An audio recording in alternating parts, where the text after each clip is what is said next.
नाज़रीन इते गुलामुल्लाह मां बाबू जान हंगोर जो जी रिपोर्ट आहे त प्रेस क्लब गुलामुल्लाह में सीनियर सहाफ़ी हुसैन ख्वाजा सत्तार बहराणी जी आमद जे मौक़े ते हिकु बावकार इल्मी अदबी वहक मुनक़िद कई हुई, जंहिं दौरान सिंध जे मौजूदा सूरतहाल इल्म अदब सहाफ़त ऐं ॿियनि अहम मसइलनि ते तफ़सीली ख़्यालनि जी ॾे वच कई वई।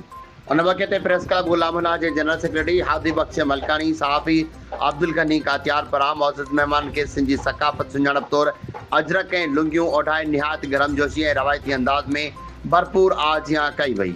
मौजूद महिमाननि प्रेस क्लब गुलामुल्लाह जे सहाफ़ती ख़िदमतनि खे पुण सारायो।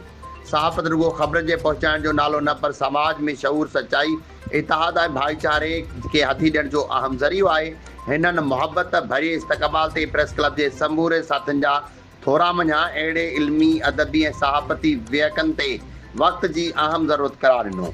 उन मौक़े ते सहाफ़ी बाबू जान हिंगोर जो पीरल प्यासी, सरदार रिंद, प्रेस क्लब गुलामुल्लाह जे कैमरामैन अब्दुल हकीम कातियार ऐं ॿिया सहाफ़ी पिणु मौजूदु हुआ।